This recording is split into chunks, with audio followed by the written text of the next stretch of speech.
Noon. The time is 3:04. This meeting of the Finance Committee of October 16th, 2025 is hereby called to order. Will the clerk please call the roll? Alderman at-large Keith Larson. Here. Alderman Dan Barreiro. Here. Alderman Edward J. Bug. Here. Vice Chair Carl Franco. Here. And Chairman Masiacos is present. Yeah, thank you. Clerk, can you please read the approval of the minutes? Item 25-0763, approval of the minutes from the Finance Committee meeting held on September 25th, 2025. Are there any questions or comments to this item? So moved. Motion by Alderman Dan Barreiro, Second. second by Alderman Keith Larson. All those in favor? Aye. All those opposed? Motion carries 5-0. Just move this to the end and I we'll will. have that information. All right. Clerk, do we have any members of the public wishing to provide public comment? No, we do not. Okay, well, then we will proceed to not the written first item on the agenda. We're going to move that to the bottom, item 25-0696 of the agenda today. Clerk, could you please start with the next item? Item 25-0700, a resolution authorizing an agreement with InfoSend to provide utility invoice production and distribution services for the Water Billing Division.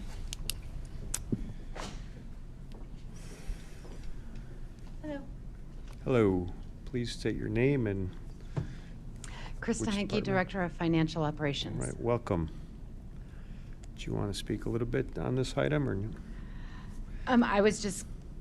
We were Well, presenting this. Okay, it's a tip, I mean, I understand, it's pretty straightforward, is that what you're saying? It is very straightforward. Okay. This is a contract that we have had for many years. Okay, it's hard to think that we have to pay for this too, get the message out for utility bills. Any questions from the committee?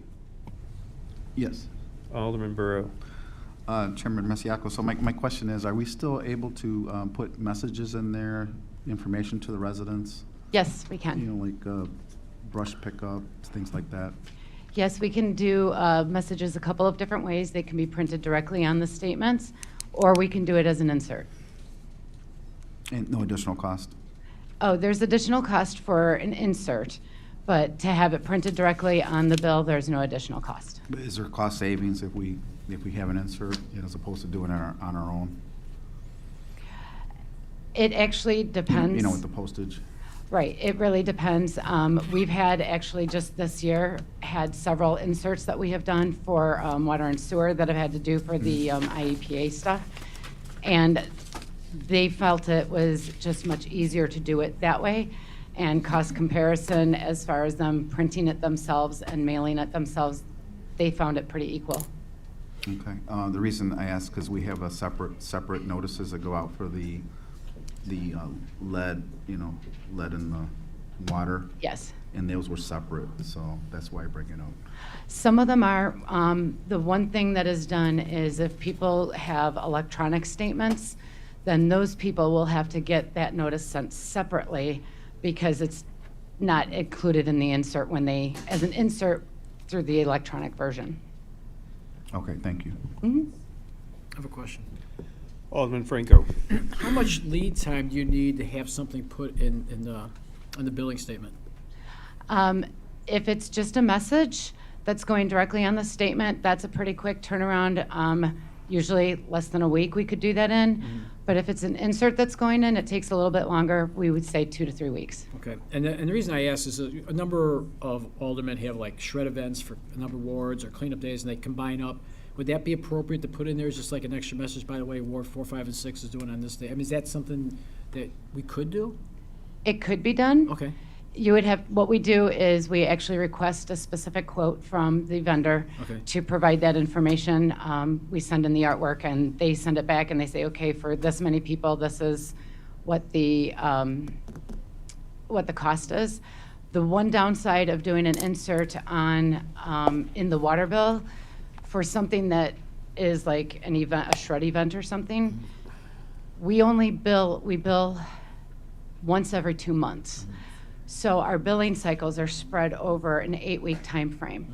So if you wanted to get it to all of the residents, you have to have that notice way in Way in advance, advance, okay. probably like 3 months before the date of the Right, event, right. 3 to 4 months. So I mean, that's one of the downsides of having something in the water bill itself. Right, okay. I'm just looking, as we try to save money on mailings, and if we can combine them up here and there, or just like extra, letting you know type of thing. So I'm just figuring out how that could work potentially going forward. I appreciate it, thank you. No problem. Okay, any other questions from the committee on this resolution? Move for approval. All right, hearing none, motion by Alderman Dan Barrero, do we have a second? Second. Second by Alderman Keith Larson. All those in favor? Aye. All those opposed? Motion carries 5-0. Clerk, could you please read the next item on the agenda?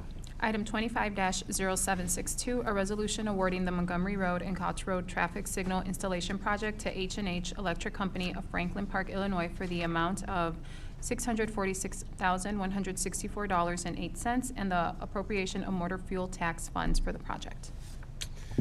Good afternoon. This is Rupa Anjanappa from Public Works Engineering. We are proposing to install a brand new signal at the intersection of Montgomery Road and Couts Road. And obviously it's a new signal, but we're also widening the roadway on the north side on the east leg to add an additional right turn lane. For this project, the project bid was posted on September 2nd, and the bid opened on the 24th, and there were two bidders.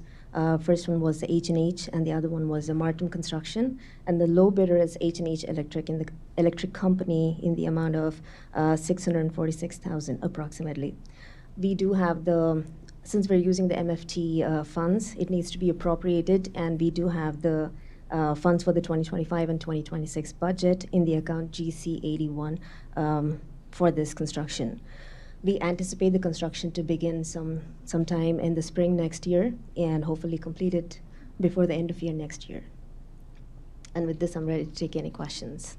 Ward 8, correct? It's Ward 7. 7. Yes, Okay. it's pretty close to Ward 8, but it's Ward Right, 7. okay, yeah, we Yes. moved around some of the lines too. Okay, all right, fantastic. Any questions by the committee? Move for approval. Hearing none, motion by Alderman Dan Barrero to approve. Anyone want to second the motion? Second by Alderman Ed Bugg. All those in favor? Aye. All opposed? Motion passes 5-0. Thank you, Ms. Rupa. Thank you. You're going to stick around, I'm figuring, for the next item, right? Yes. Okay, great. Clerk, could you please read the next item on the agenda? 25-0780, a resolution authorizing the mayor to execute Phase 3 construction engineering agreement with HR Green, Inc. and appropriation of motor fuel tax funds for Montgomery Road and Couch Road traffic signal installation project. Again, it's the same project, but we need the construction services, and we selected HR Green because the firm is really familiar with the traffic signal system within the city. They have done construction engineering services, or provided construction engineering services for other signal projects, and we are confident that they'll be able to help us out. The contract amount is about approximately $42,000. And again, we do have the budget in the 2025 and 2026 through the GC81 account.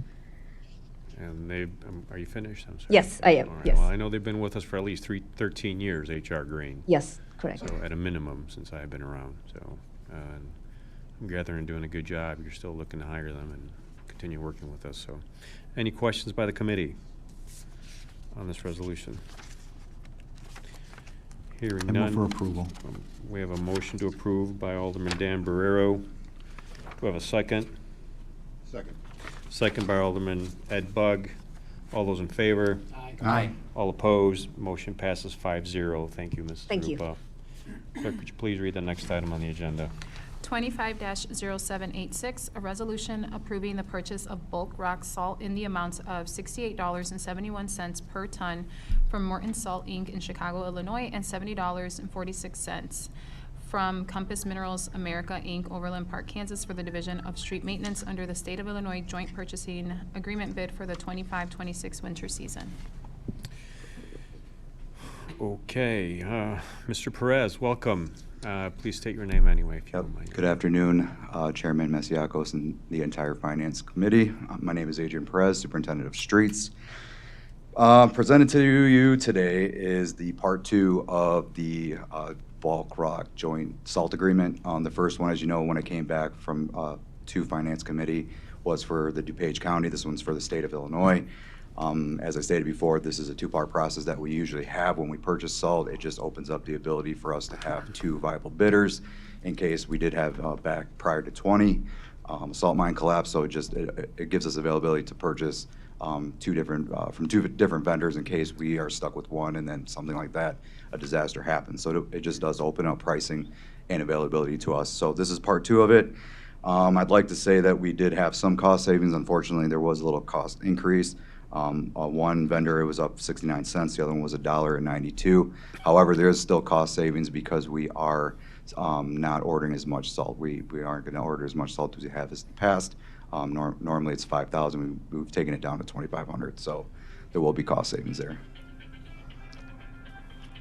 And I'm open to any questions that All you right, have. Sorry. fantastic. No, it's okay. I just want to make sure, salt, rock salt for streets can make or break kingdom. So Yes. It's very important to us, and I'm glad you reiterated that this is a second vendor. At first glance, I thought we approved this when I was reading it. Yeah. And, Does seem like deja vu when you come back twice for it, so. it does. But something like this might not seem very significant, but is very important to our city and to our residents. So Yeah. with that said, Chair, I had a question. I'm going to go with Alderman Keith Larson as a question. Thank you. Yeah, I guess my question, since there's two vendors here with slightly different values, would we go to the first vendor with the lower cost, and then the slightly higher cost is sort of a backup? Yeah, so the way the contracts are set up, I have to take at least within the 100%, 80 to 120% of the, contract agreement. So within that, season, I could end up a little bit lower of taking how much salt that, whether it's 5,000 or just under that, whatever the 80% comes out to. Max is gonna be 120 after that. Hopefully, knock on wood, I've been doing this a lot, that we don't have to go over that, because that just means we're in a really bad storm season, and I don't really want that much precipitation to come into the snow events, just because it just costs a lot of money. So it just depends on, again, the cost difference. I have to just take both. It doesn't matter whether I pick one vendor versus the other. I have to take the obligated amount. Okay, thanks. Okay. Alderman D'Ambrosio. Yeah, my question is, with the new facility that we have, the storage capacity is more. So is that going to last us the whole season, or do we have to replenish it? Yeah, so I think I brought this up the last finance committee, that nice, beautiful salt dome that was built. Right now, the storage capacity is about 12,500 tons. Within that, that's usually, if I go back within the last 6 to 7 years, on average, that's about what we're using for an entire snow season. Again, these conversations we've always had, we're always rolling the dice with Mother Nature.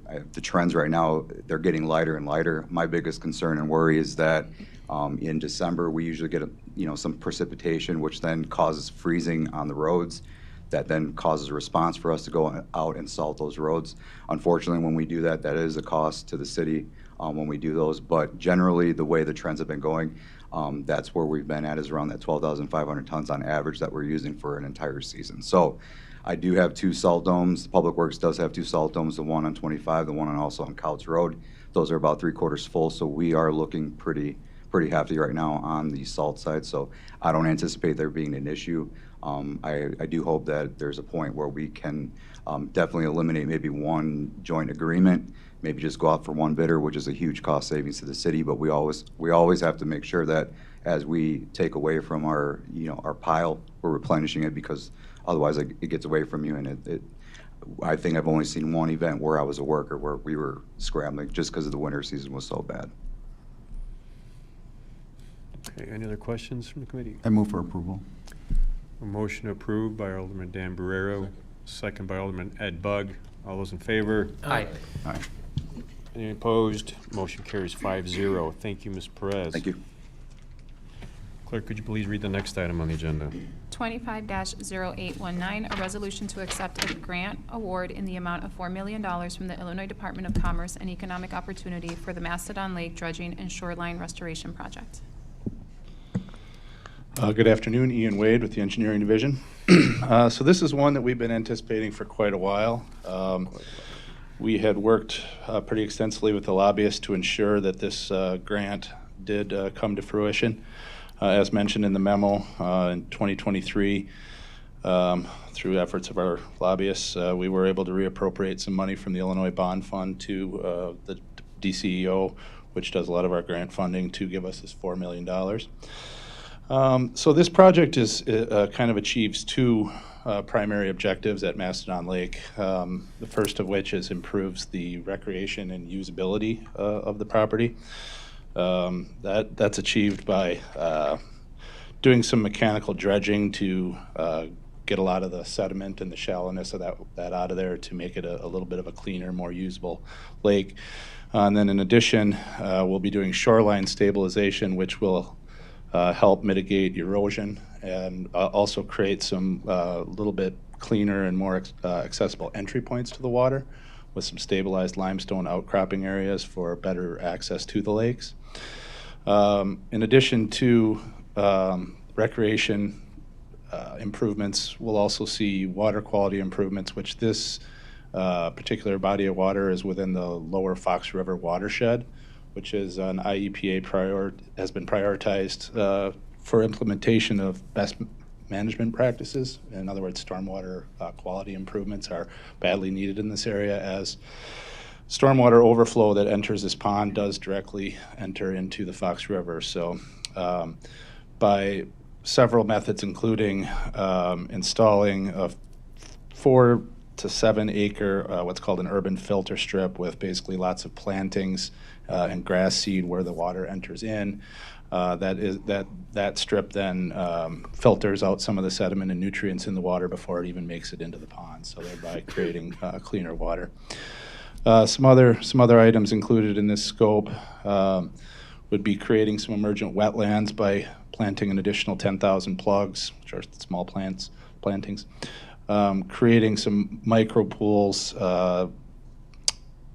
just to kind of sculpt the bottom a little bit to put depth in critical areas to facilitate proper water flow, as well as stabilize the bottom. And then there'll also be some mechanical aerators, which will move the water to help prevent the stagnation that we see on such a regular basis out there, as well as some directional circulators and culverts. We'd kind of been stuck doing maintenance on this, waiting on this grant, which had included seasonal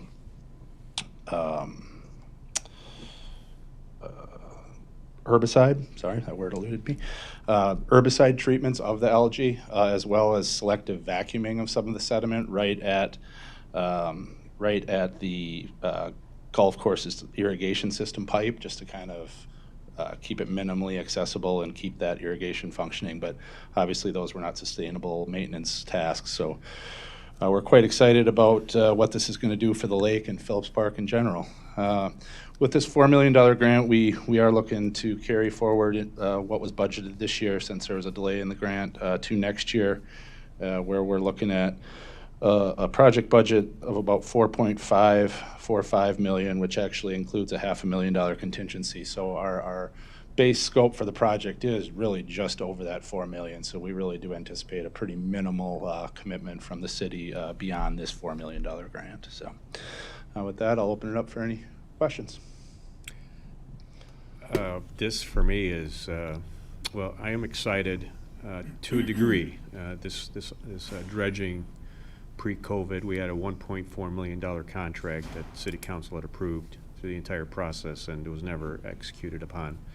Then COVID hit, and the prices went up to $3 million, and now we're looking at $4 million.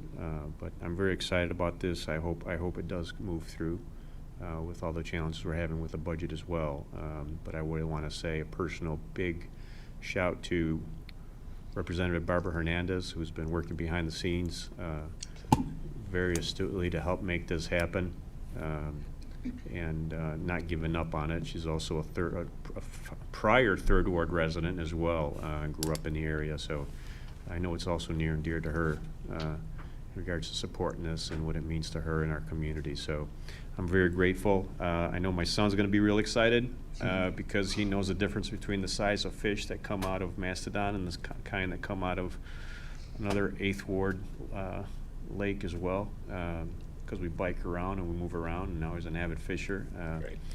So he's really excited. He's going to get real excited when I tell him about this. I haven't said anything to him yet, but at least until it passes completely out of City Council. Hopefully it'll pass, but thank you so much for this. It was a very pleasant surprise. And I know a lot of residents in the Third Ward have been asking about this for several years too, since COVID. And they're going to be very pleased to see this come to fruition eventually also. So thank you very much. And with that, anyone else on the committee have any questions?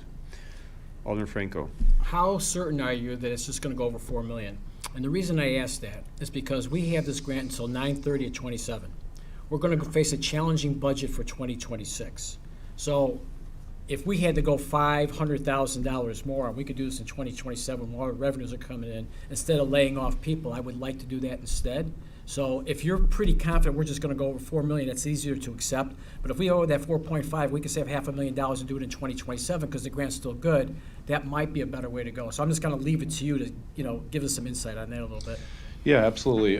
So we did work with HR Green to kind of fine tune their cost estimate and bring it pretty close to that, exactly at that $4 million. As you all know, having, heard contract approvals, we like to build in a contingency just because the cost estimate itself is about 1.5 years old, so we anticipate there could be a slight escalation in costs just from the time that's passed, in addition to obviously unforeseen additional costs. With that said, though, we are actually still working on updating the design documents prior to going out to bid here shortly to potentially incorporate additional cost-saving measures, such as one of the big items is when we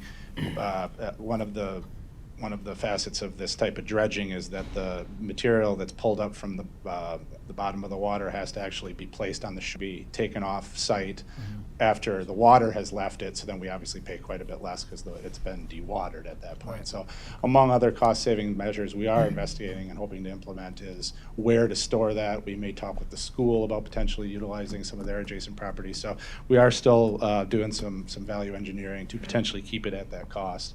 I'm guessing my boss here also has some insight he'd like to contribute. Hi, Jason Bauer with the Department of Public Works. So one thing to keep in mind also is prior to getting these funds from Representative Hernandez, this has been budgeted in our storm sewer fund.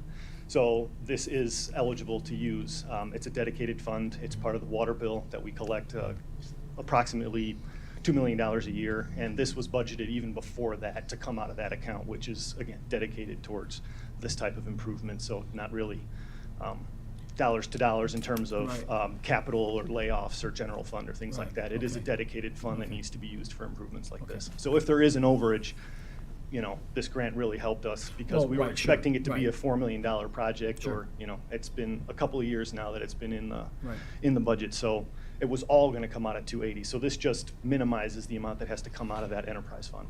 And we'll know at some point in time what the total cost is going to be when you do all that re-engineering. Once it's out to stuff. bid. Yeah. Okay. All right. I think it's also very important to notice that, or should say state, that it's not just about fishing. There's more to Macedon Lake than fishing. It's also a reservoir. And there's a lot of challenges over the last about 15 years in that area with retention and detention and water accumulation, or I should say flooding in that neighborhood. We've had more than one 100-year flood back there for some of the residents along Gates and Ashland.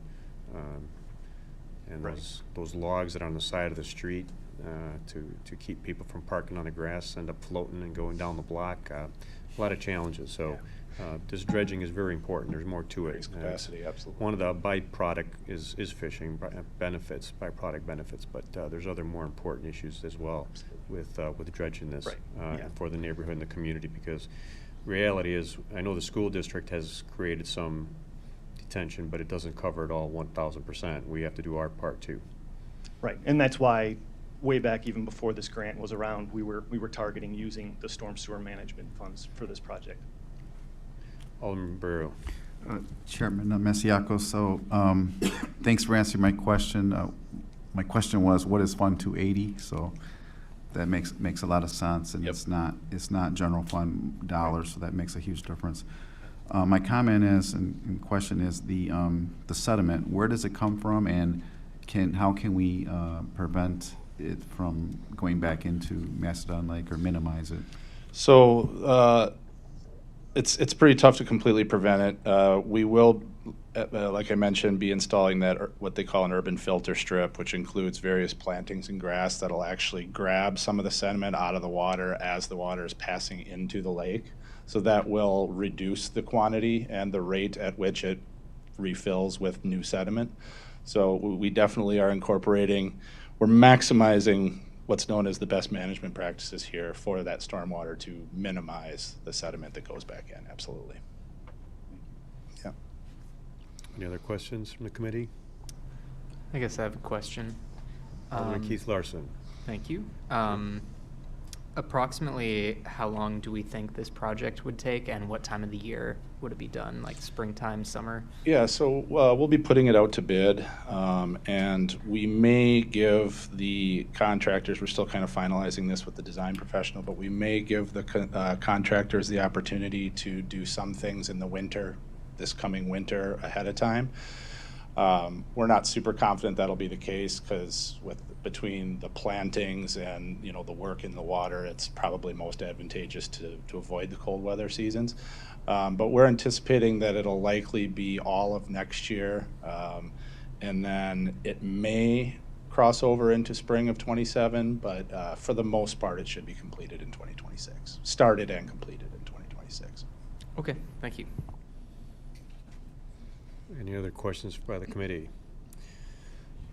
Hearing none. I move for approval. A motion for approval by Alderman Dan Barrero, second by Alderman Ed Bug. All those in favor? Aye. All opposed? Motion carries 5-0. Thank you, you. sir, very much. Clerk, could you please read the next item on the agenda? 25-0824, a resolution authorizing the city to accept a grant award from the Illinois Finance Authority of $200,000 to support stretch code adoption and implementation. Great. I had planned on having a presentation, and I know we sent that. Okay, do you want to wait till it's set up, or do you want us to come back to you? Oh, there it is. It just popped up. It's coming up. Okay. It's coming up. Apparently.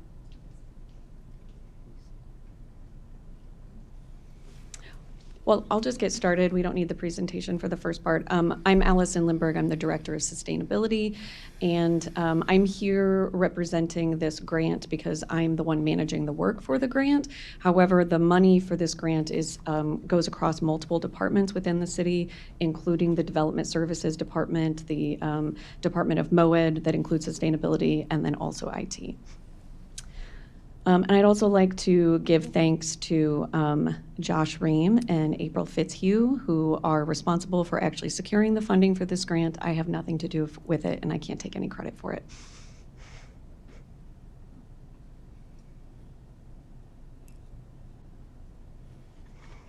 Is it coming back? Oh, there it is. Okay, there we go. Okay, is there a clicker up here, or can I just tell you to go to the next slide?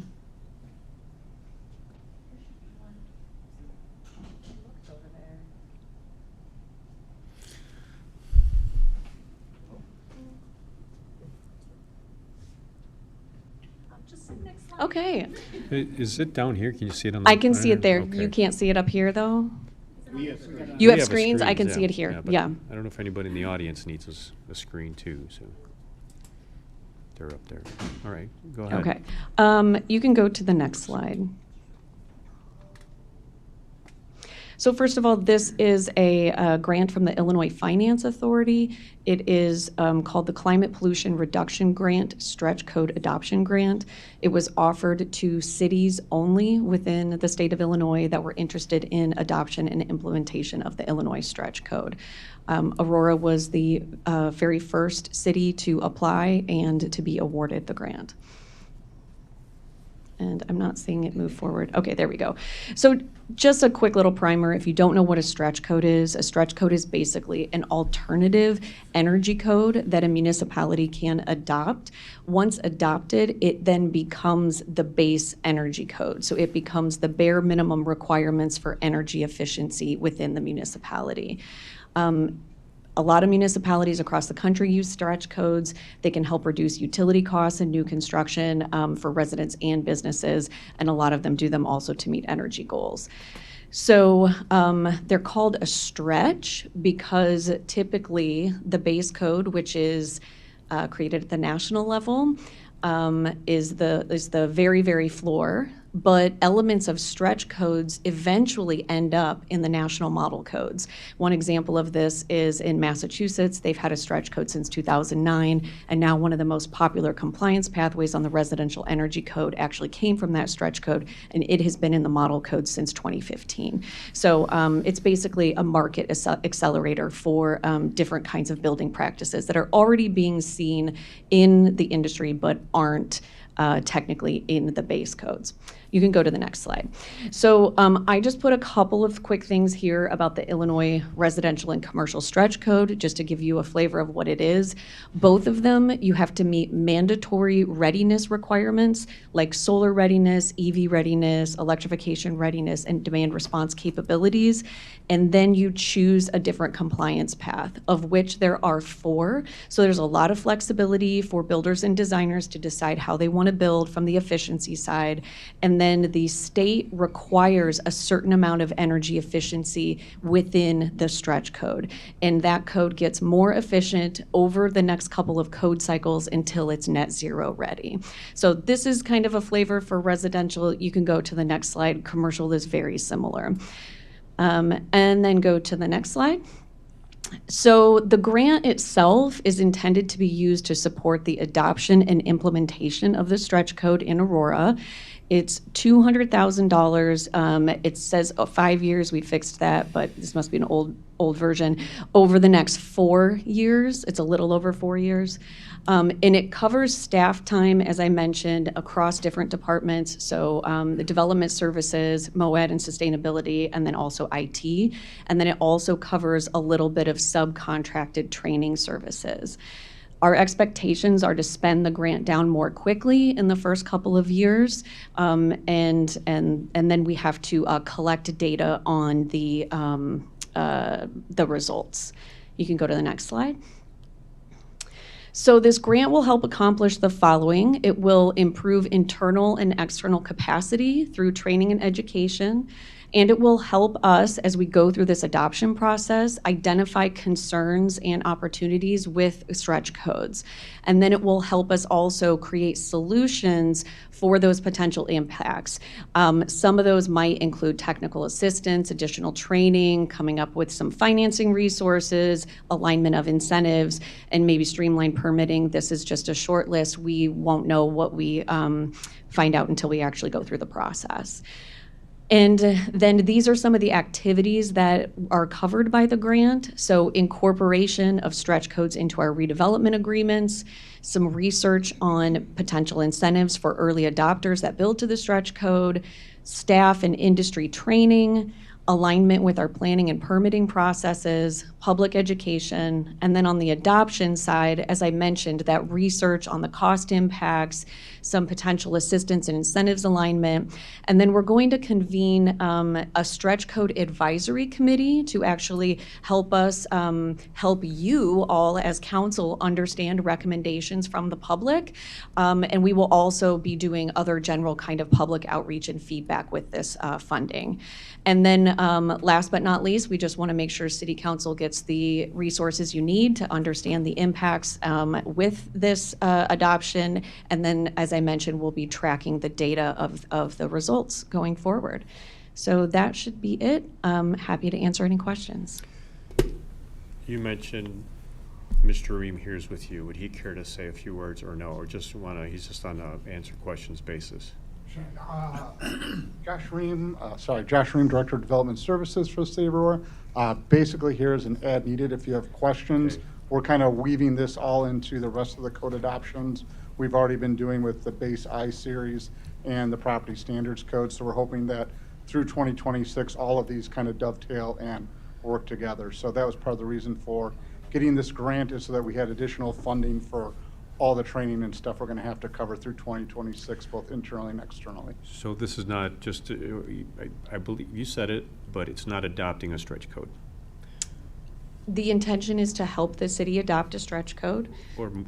Or potentially, I mean, not to extreme standards, but to standards with the advisory committee's input as well with staff.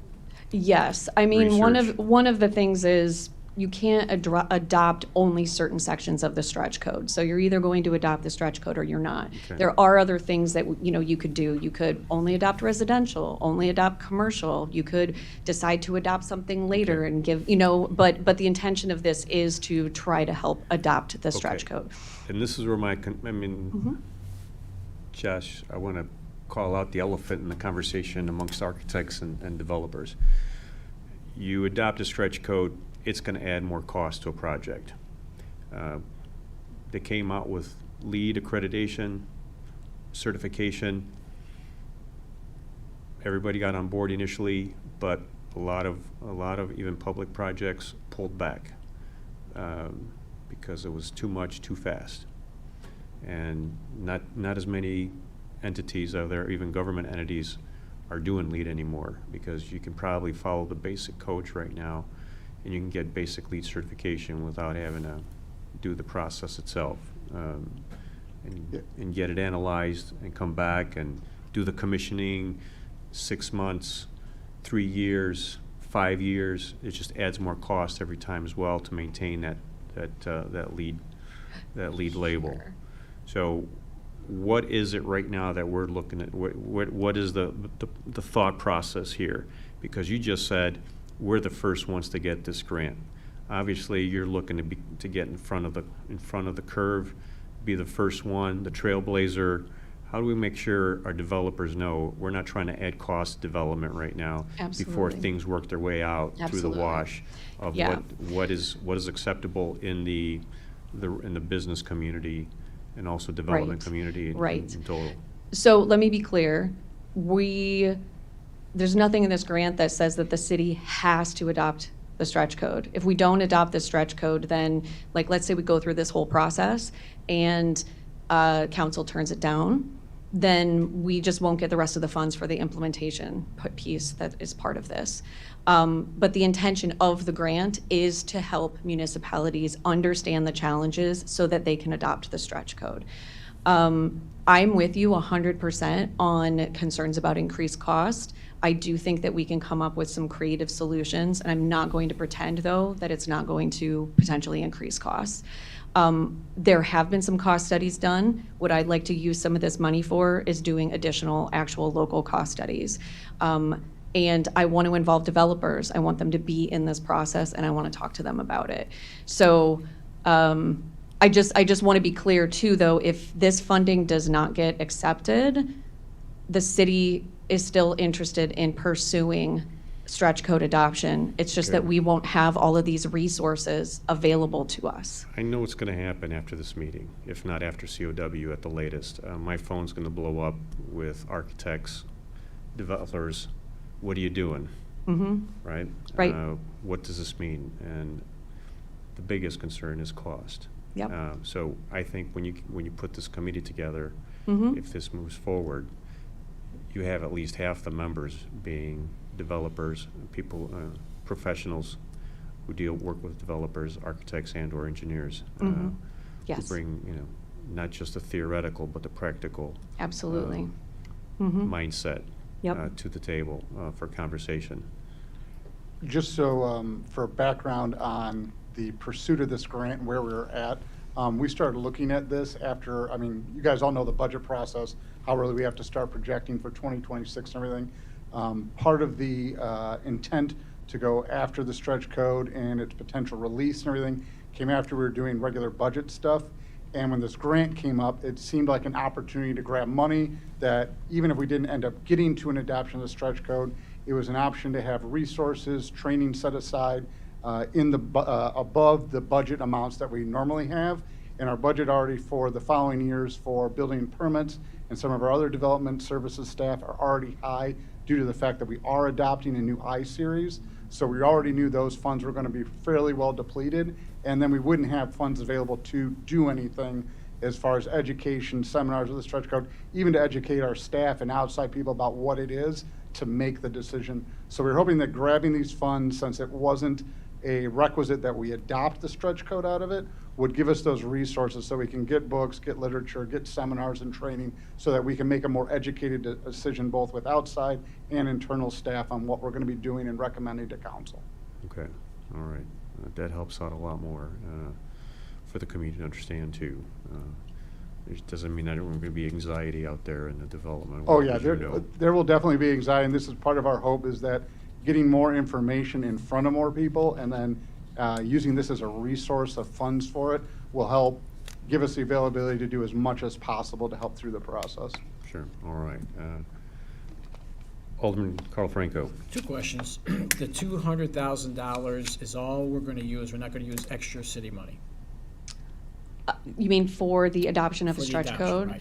The There grant, will- the grant money's, it's it. We're not going 300, when we're using 200 of theirs, right? We're not doing that. We're not going over to 200,000 To adopt a stretch to code? adopt the stretch code. No, that is not Okay. true at I all. just No, wanna make no, sure. I just want to make sure. Sometimes we that's- budget and say, yeah, we're going to spend a little bit extra, so I just want to make sure. Well, no, I just want to be clear. I'm Yeah. not saying we're not going to go over that 200,000. And it's 200,000 over the course of 4 years. I also want to be clear. But I don't know if it's going to take additional money over that to adopt it, depending on how much more time it costs. So, That's concerning. Okay, well, Number 2 is, the costing is important. But maybe more important, if the state of Illinois had these codes in here, and the developers here had to pay a certain amount, as they do in our adjacent towns, and we're all on the same level playing field, and the competition's the same, pretty good. My concern is if Aurora has this and the costs go up, why don't we just go somewhere else where it doesn't cost us as much to build? So the competition factor. So I don't know how we could address that, because Sure. I'm all in to do what this is going to do, but I don't want to lose business if somebody else could do it cheaper in Naperville or Lisle or wherever the case may be. So Yeah. can you talk about that? a yeah, little bit? yeah, absolutely. Number one, I'll just say that in my previous role before I was at the city, I did some research on this because this is something I hear a lot. Developers, they will usually choose where people want to live and what businesses they want to have. It's not as much about cost because they're usually taking that cost and putting it onto somebody else. So what we found was that people that, or places that have a higher, more stringent codes, that did not deter development. And I want to say though that that's just anecdotal for me, even though I've got research that actually was around Illinois. I still want to use some of this funding to actually talk to developers and understand their pain points. Because I agree, even if it's not reality, it's perception, Right. and I want to have those conversations. And then lastly, about other communities, we're also working with other communities that are interested. So we're trying to, yes, Aurora may be a leader, but we're also trying to bring some of these other communities along, and maybe that will end up making that less of a concern for the developers as well. I can't speak to what the other communities are actually going to do, but we are having those conversations. But in your slide, you mentioned something about the state of Illinois, right? So they're bumping up their resources for this, their standards for this, I guess. Mm-hmm. So it could be that everybody's got to comply because the state of Illinois. Is that correct? Because that's kind of It what is. I'm looking for. As long as it's a level playing field type of thing. Yeah, I think that'd yeah. be good. So actually, all projects that go through the Capital Development Board process, so if they use Illinois state funds, they have to be built to the stretch code now. So this is already happening. There's already commercial buildings that are being built to this. Sure. Okay. All right. Great. Alderman Franco, something else that may help out with disparity between it or cost concerns, and we intended to talk more about this during adoption, is Illinois is also under its own energy code, as I think you guys know, presently at 21. The 24, I think Allison just found out is going to be forced in place at the end of November this year. That Illinois base energy code is like a cycle behind the stretch code. So as we see a new stretch code, the Illinois Energy Code in its next adoption, 27, is going to get to the old one. So we're going to see this constant tiering up of the two, or the ones kind of dragging behind. So again, we'll cover this more when we get to full adoption. Right. But even when we get there, we're going to be under the 2024 Illinois as well. So everyone in the local community is supposed to be enforcing that.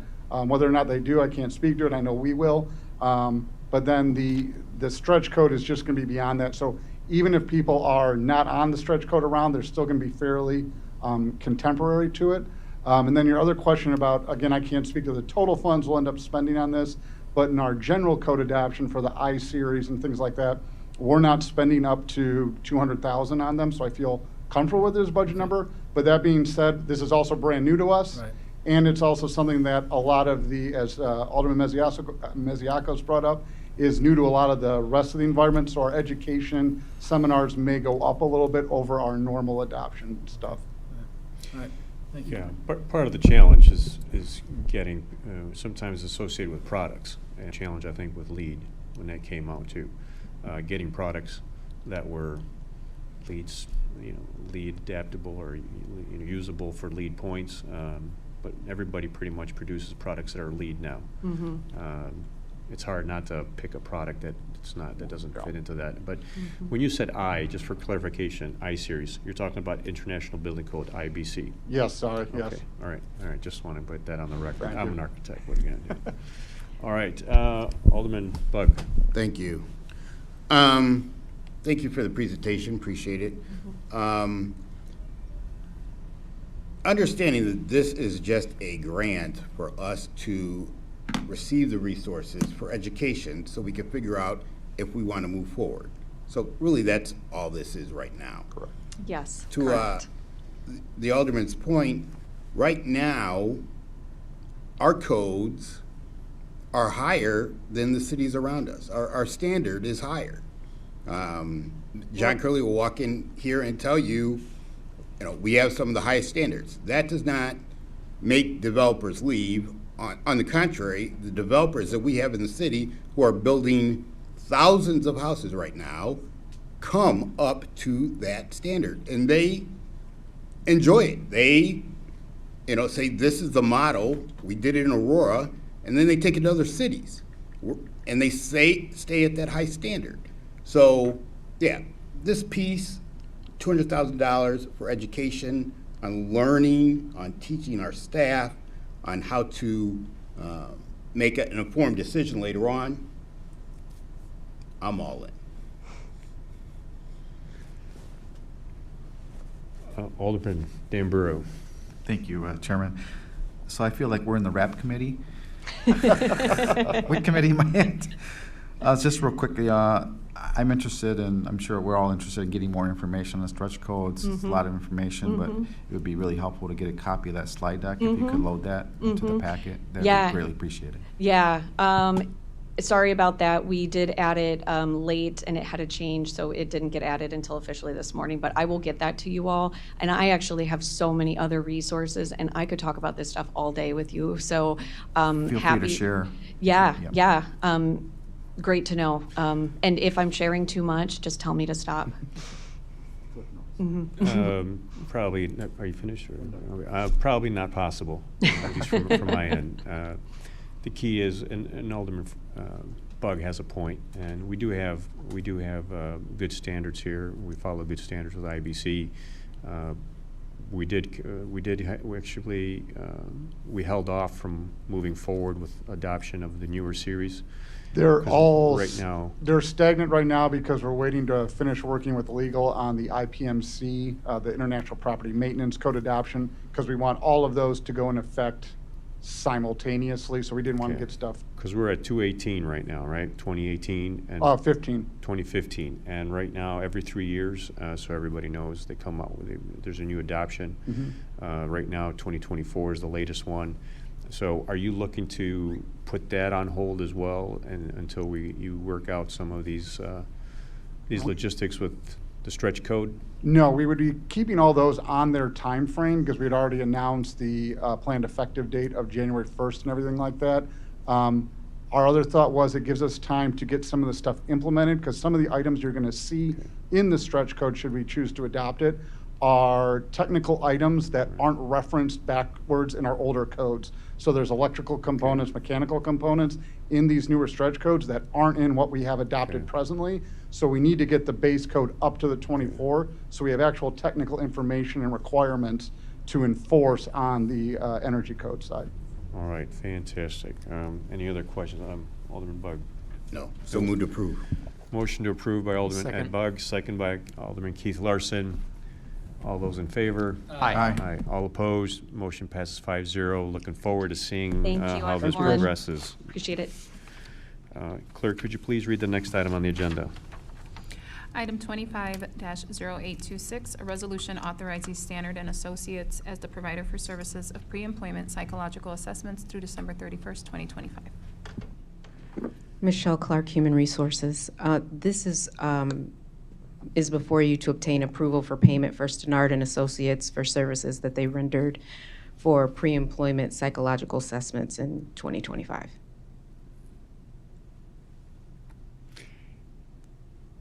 We have also, when you were alderman here, if you can give us a little history, we do this every how often So and why we do this. my understanding is that this happens quite often. We have a amount that's budgeted every year, and then we're only allowed to pull down $50,000 at a time. We're approaching that $50,000 cap, and so we're asking to tap into what's already been allocated. And these would be pre-employment testing for PD, fire, telecom, our court detention folks, and our cadets. Okay. Any questions? Okay, a motion by Alderman Ed Bug, Second. Thank you. second by Alderman Keith Larson. All those in favor? Aye. All opposed? Motion passes 5-0. Clerk, could you please read the next item on the agenda? 25-0827, approval of a budget transfer from the City of Aurora Alderman.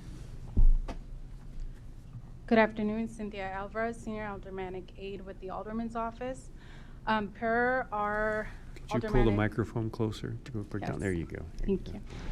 For our Aldermanic Initiative Funds Ordinance, we are requesting approval of the 3 attached budgeted transfers for 3 of our aldermen. They are looking to move funds from capital accounts to non-capital accounts.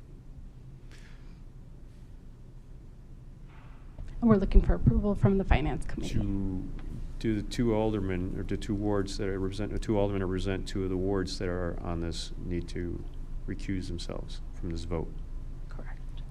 I would say yes, correct? So that Correct. would leave the other 3, so we'd have to abstain from it, so. Question. Are we doing this per ward, one at a time to vote? You know, it's one resolution. Correct. All right, because I certainly have a problem with one of the requests, so I would like to talk about that. Ward 9 and Ward 2 said exactly what they're moving the funds over for. Ward 3 has not, so I would like to know what Ward 3 wants to use their ward funds for, because theoretically, this was supposed to be something that, it was a necessary thing, because unaccounted for type of thing comes up last second, so we don't start spending money willy-nilly. That was what this whole thing's about. So 2 and 9 said was for ACCA, which I certainly agree with, because that just came up late. So I guess my question for you, Alderman, is what are yours for? Because you said, Same thing as the other alderpersons. I didn't write it, so. well, yeah, but don't we, One's I mean, that's typed- kind of what we need to know, Well, right? I didn't write it. Yeah. I didn't put it So together. you're saying that's for the ACCA thing? It's, absolutely. Okay. You know, I just we wanted to were- know, because we just want to make sure that it's not a blank slate all the time. I just need more money for whatever. But you didn't have your specifics. Well, That's the why I thing wanted- is this, and I'll be very frank, for transparency, we, an unplanned event that was the Oktoberfest, and to support the inaugural event for the Oktoberfest, which was a considerable drawdown. And one other expected thing was this event here for ACCA. So that's why I'm part of this resolution as well, to help replenish some of those funds on a one-time basis. So the 10,000 is for ACCA? No, half of it's for ACCA, the other half is for another program too, because we have our normal programs here in the 3rd Ward that we want to make sure we cover. So this is all coming in as one? We don't, okay, all right. Correct. Move for approval. Second. Alderman Bug, did you? Yeah, I'll just say generally, and I'm the one who initiated this through our Chief of Staff, Rich Jacobs. The aldermen always want to be transparent and clear with our residents.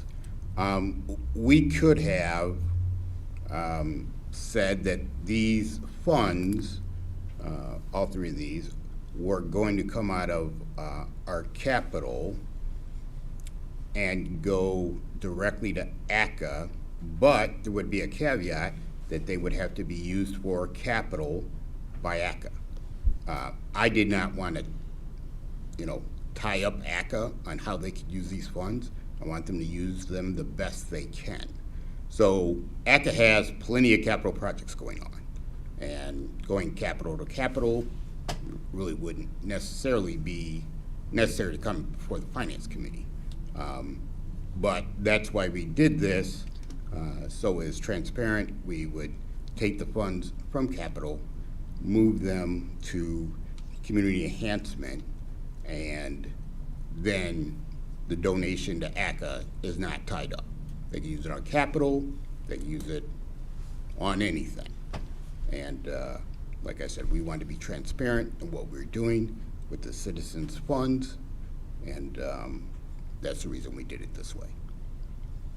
And if I could add on to that, that's a great reason. And if you remember, the spirit of this was supposed to be, so we just didn't, you weren't paying attention to your budget throughout the year. If something compelling came up at the end of the year, like this, which is certainly kind of within the bounds of the spirit of this, it's a perfect way to use it. I mean, that's what we were looking for. We just didn't want, hey, I've been paying attention to my budget and I got some stuff I want to spend money for. No, that can't happen. However, this came up late, so that makes all the sense in the world. So these are special occasions that we just got to make sure we stick to that process and that spirit of the role, which we're apparently doing somewhat on this one. So I'm all good with that, because that's really what this was supposed to be about. Why would you say a parent? I mean, there's no...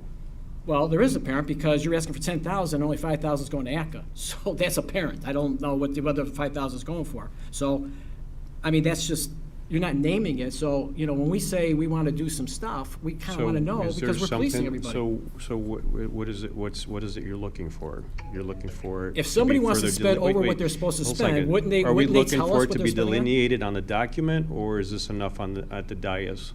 Explanation's enough for you? Or you want If you were to tell me exactly what it's for, I don't need it in writing, you. but it just didn't have that on the docket.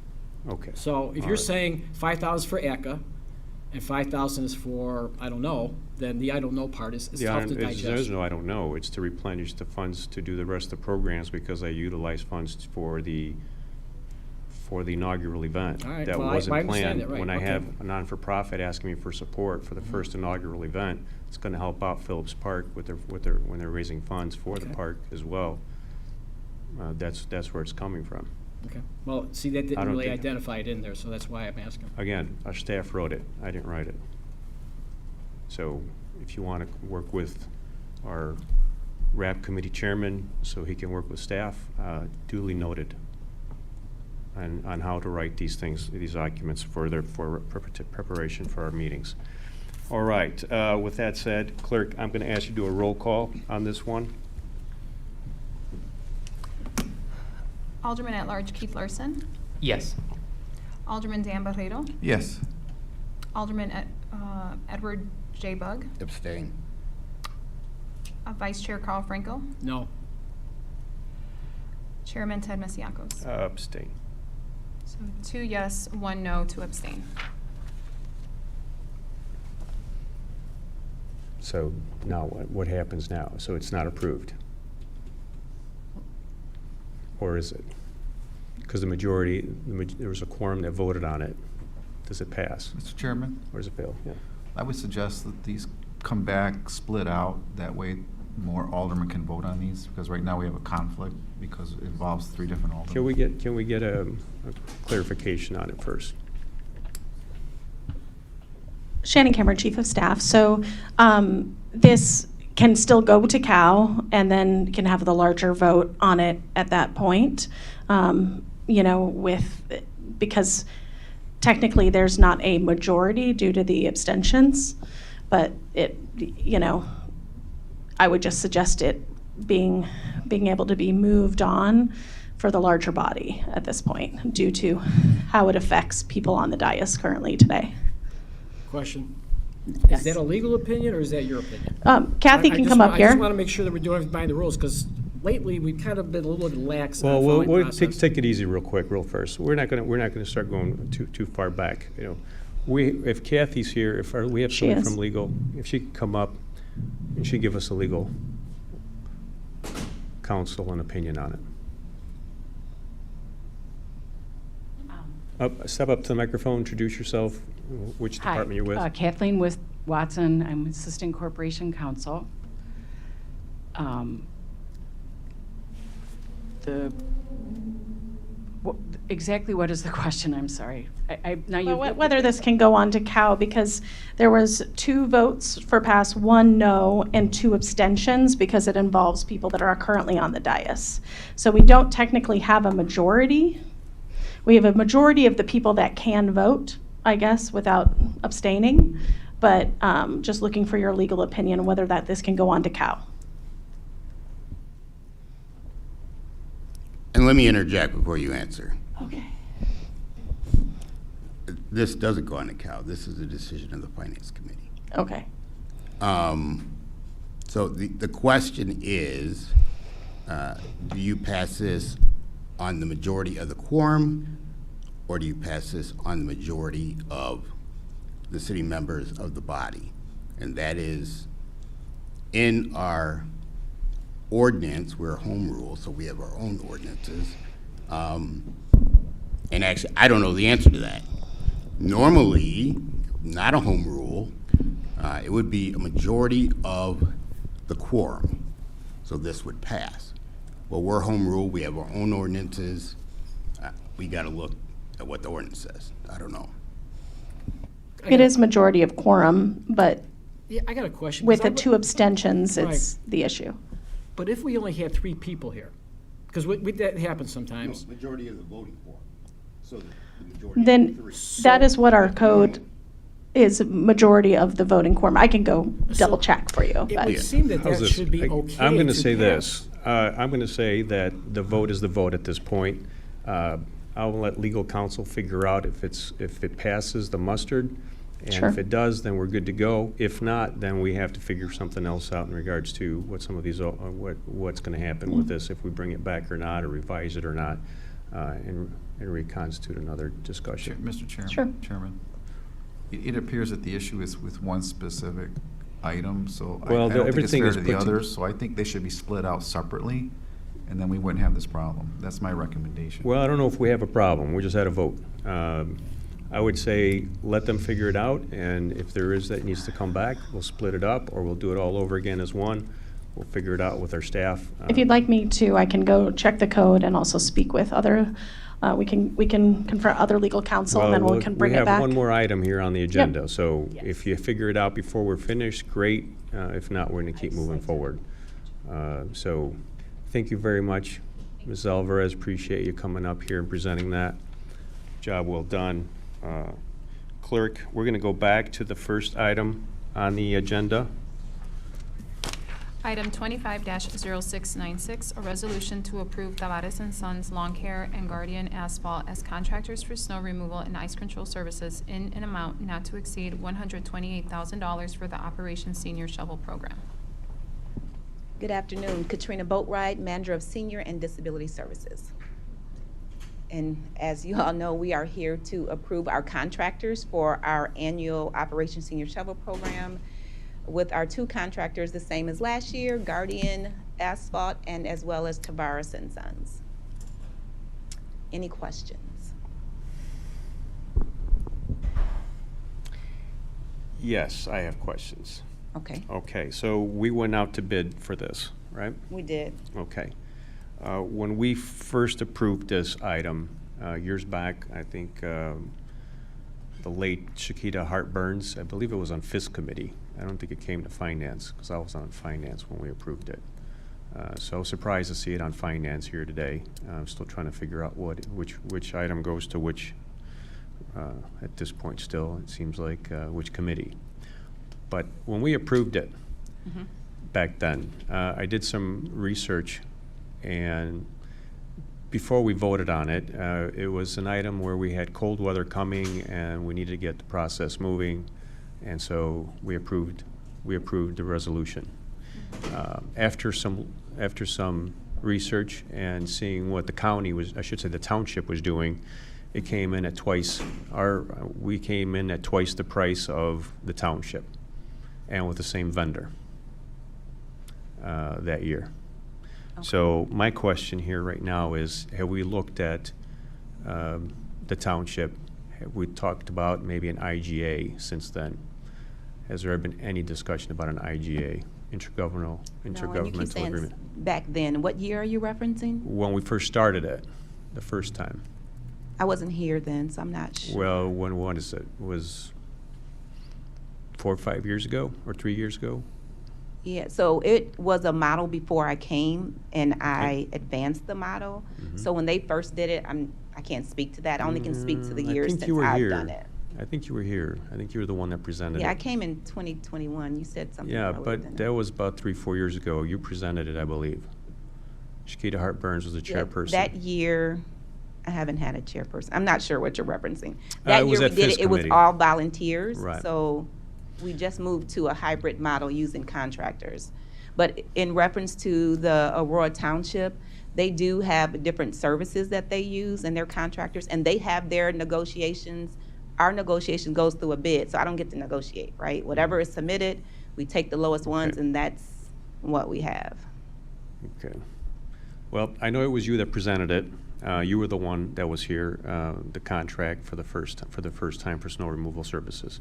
Yes, we did have a volunteer program before then.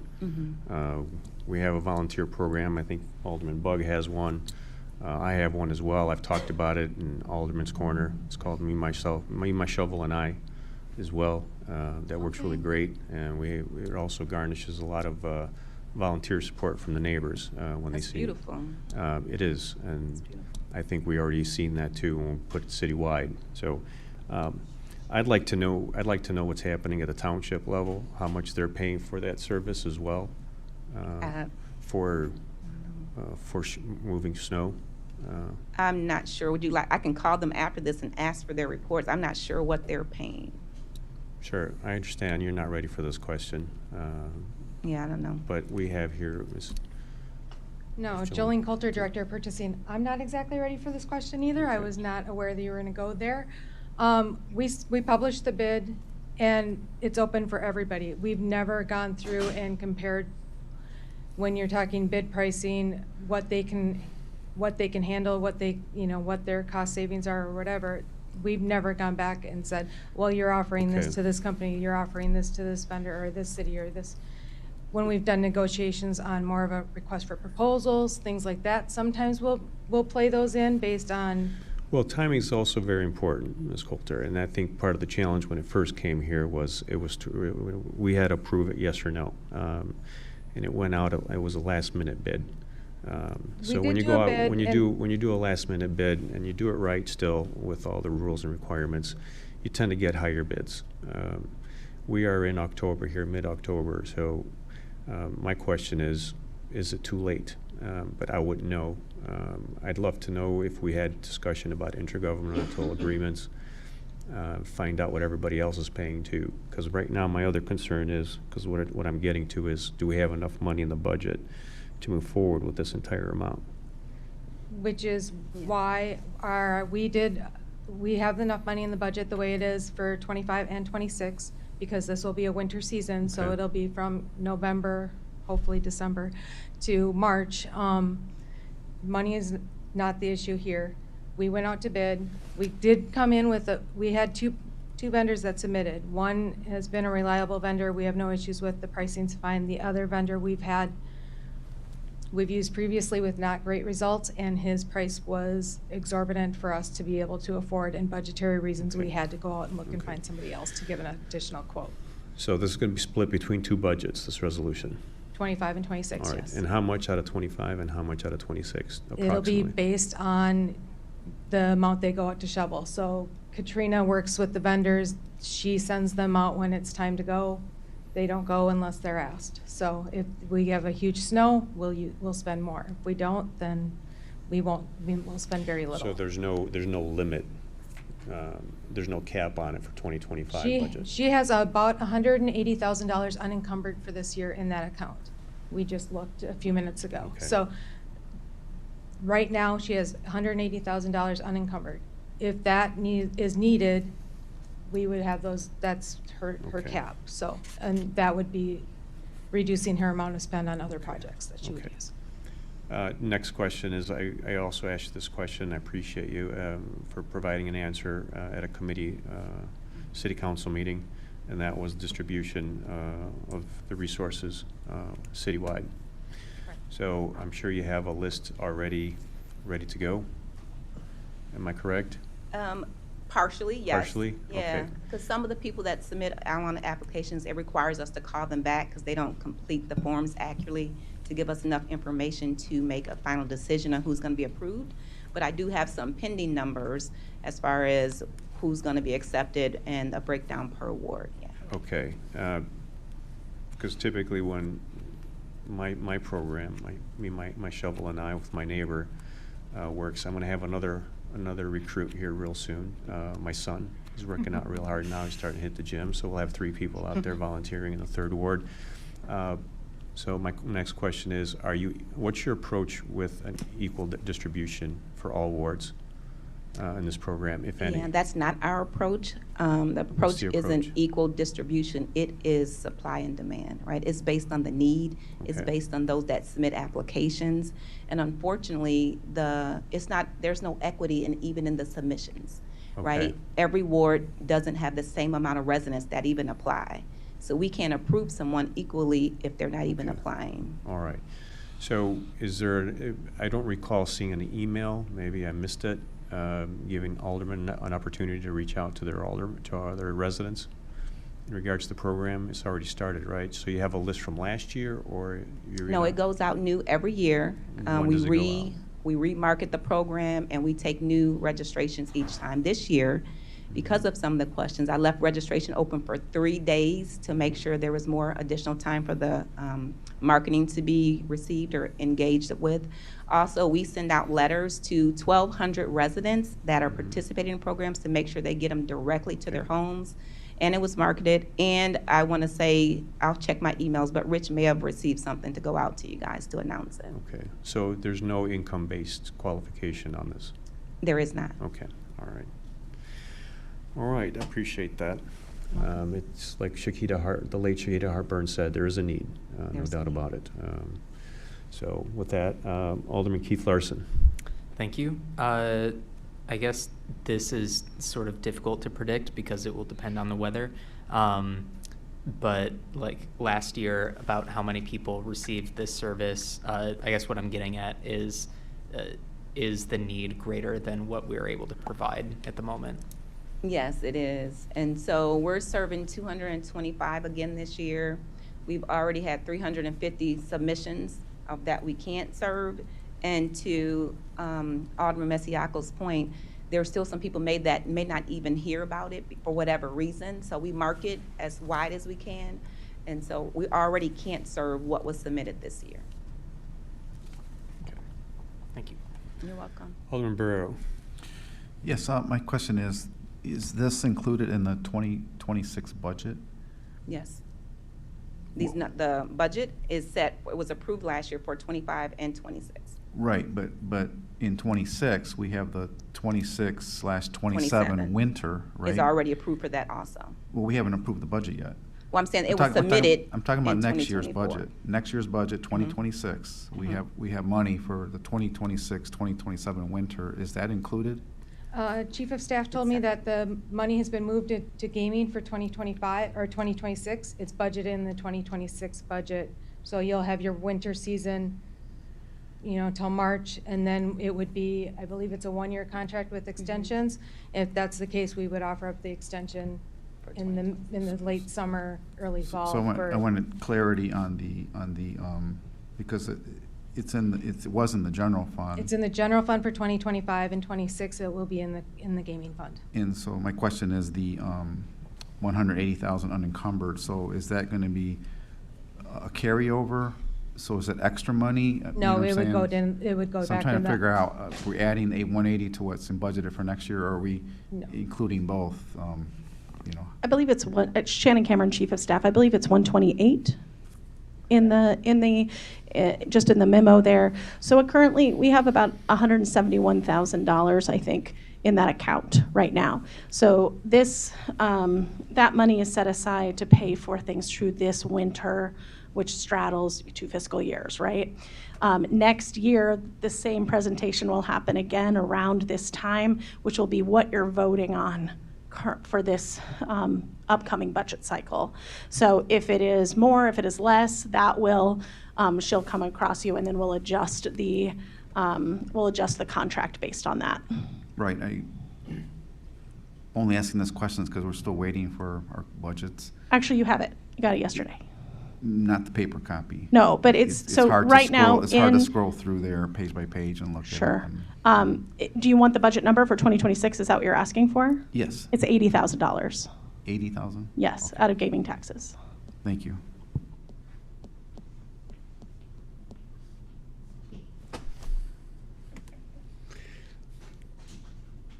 Ms. Bora, you handle it so well. You always do. So you always come prepared. So appreciate that. Appreciate your time coming before this committee on this item. So any other questions on this? Alderman Bug. So, of course, we're just a committee right now. So you are going to try and put more information into that document that we're going to get on the breakdown of the wards? You said you don't have all the... No, I do have it. I can present now if you would like. You want to know what the ward breakdown looks like for this year? Yeah, I just wanted uploaded in the Legstar. Okay, yep, I can upload it for you. Yeah. Yeah, normally when we're approving contractors, there's no request to know the breakdown, so this was additional information I just came prepared for, just in case. But I have it, so I can add it for you so you can view it. Yeah. And if you have it right now, you can Sure, I present that, have it so up. Did it just put it on your screen? Can you see it? It's up there. Okay, perfect. Can you put it in presentation mode? We just need that one slide, probably. Yeah, and I want to put this information here. You can go back to the first screen. Go back. I didn't know if they would have it presented, so. You can go to the next screen, Luke.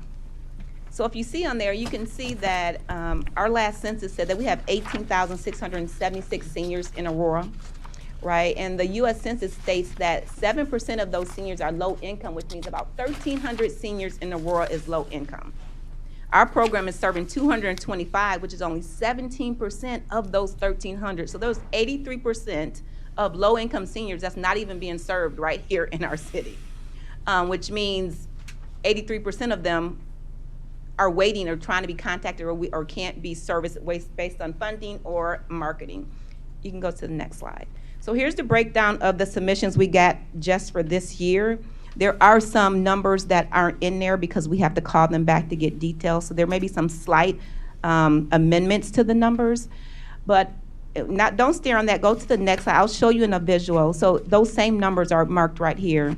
And as you can see, Ward 5 does have more residents that are submitting applications. We received 64 applications from Ward 5.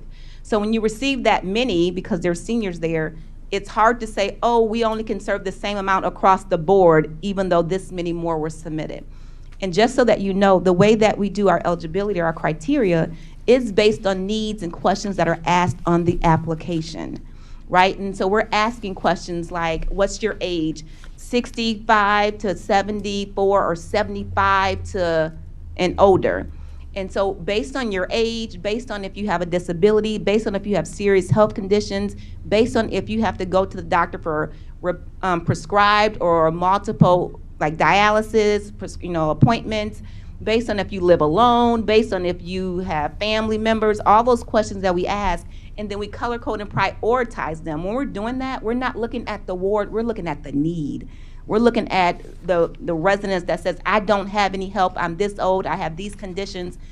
To me, that weighs heavier when you look at supply and demand than on what ward they're in, right? And so when we look at that, go to the next slide, you'll see the percentages. So of the 310 applications that we received, 21% of them came in from his ward, and you can see the breakdown down there, right? And so while Ward 5 is higher, you can still see the approval rate is the orange, right? What's pending approval.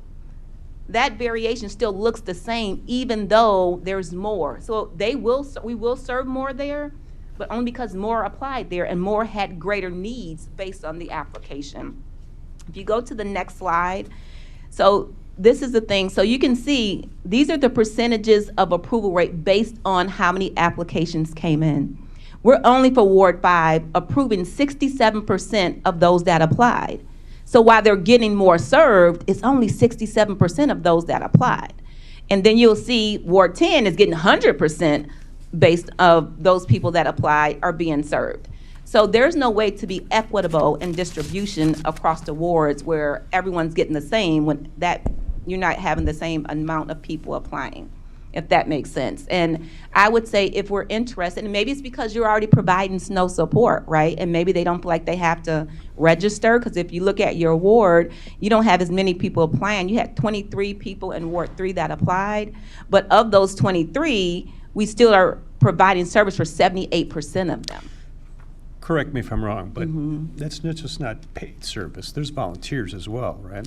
There is, so Okay, these so- are, yep, this so is just, if this is Ward- not about the contractor or volunteers, it's just the numbers. So it's not like every single person in Ward 5 is a paid snow removal project. Well, these this is numbers just for aren't people. determined on if they're getting a volunteer or a contractor. These are just who's being serviced. Correct. Yeah. Right, so it could be one or the other. Absolutely, Okay. you're correct. So it's not like the money's just theoretically disproportionately going to one ward over the other, strictly. No, because some volunteers will be broken up in between there as well. Right, Yeah. okay, so that's the key element here, I think. It is. In discussion with these numbers. Mhm. So I appreciate that. Any question So, on the numbers or Alderman the Bug. percentages? Go ahead, Yeah. Alderman Bug. Thank you. So, yeah, I just want to see the breakdown. The breakdown by ward is just one piece, and you explained the other pieces. This is what I would say to that, though. And it's a learning situation for all of us. So in wards, I don't want to speak for Ward 10 or Ward 8, but in the newer parts of town, I mean, as I was coming down here today, I saw a woman, she was walking her dog, and I went and talked to her. So she moved into the city a year ago. She's a senior citizen. And some of the newer parts of town have a lot of that, where some of our older parts of town, you have people who have been here 40, 50 years.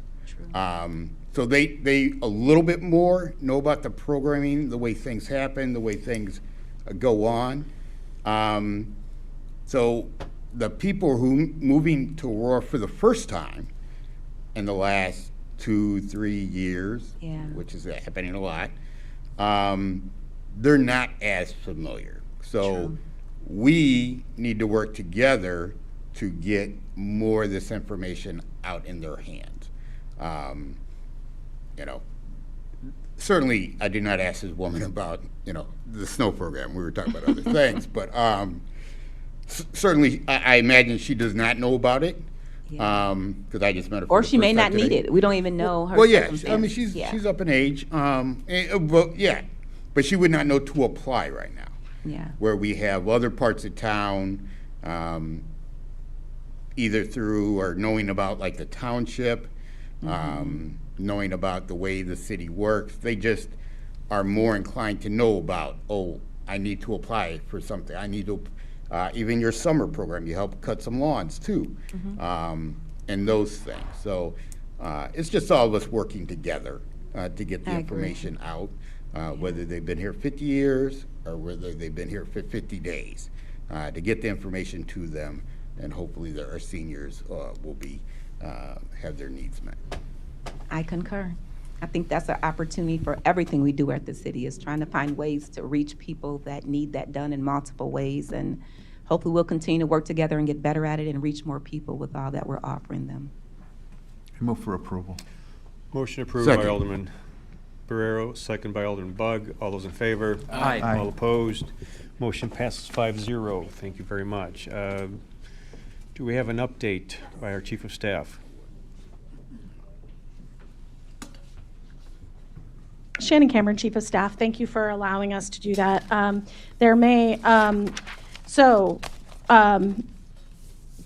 Section 2, 121D of the Code of Ordinances says there needs to be 3 votes. Abstentions count as no votes. So if you would like to make an amendment in order to break this out, you may.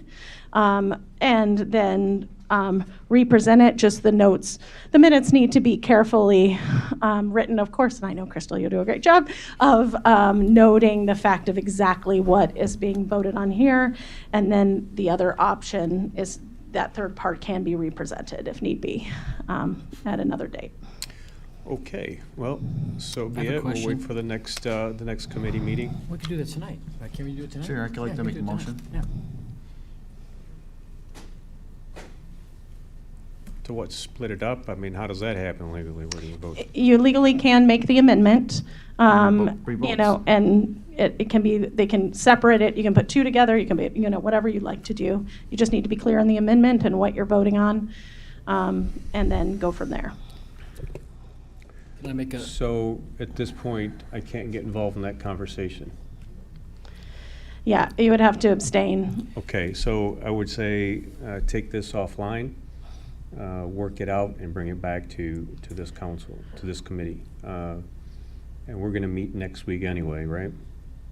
The Finance Committee is meeting regularly now, Can we yes, do it- regarding can through we the just talk budget. about it And next week? we can do any order of business at the beginning and then Right. do budget things after. Right. You can, yeah, at any point, an amendment can be made. I'll just put that out there. There you go, okay, so. can I ask a question? In Why- regards to? Why wasn't this split up initially? It doesn't make sense they were put together, because if there's 3 different reasons, we shouldn't lump all those reasons into one. I'm just kind of confused why we would, it doesn't make any sense, because That's it could be 3 different. We've already things. had that discussion. we? I That's didn't something get to an work answer out on by that. staff, our staff, and it has to be worked out. We have a chairman of the RAP committee that's gonna work with our staff, who wrote up the resolution, and they're gonna figure it out and bring it back to us next week. What's there not to understand about that? So at this point, it's, I would just say, if I may, that budget amendments, typically there's several things in one, you know, that are approved at one time. They're not always broken out like that. They can be, but they're not always. so we're gonna get it straightened out and bring it back next week. With that said, do I have a motion to adjourn? So moved. I have a motion by Alderman Dan Barrero. Second. A second by Alderman Keith Larson. All those in favor? Aye. All opposed? Motion passes 4-0. Thank you one and all. The meeting's adjourned at 4:31 PM.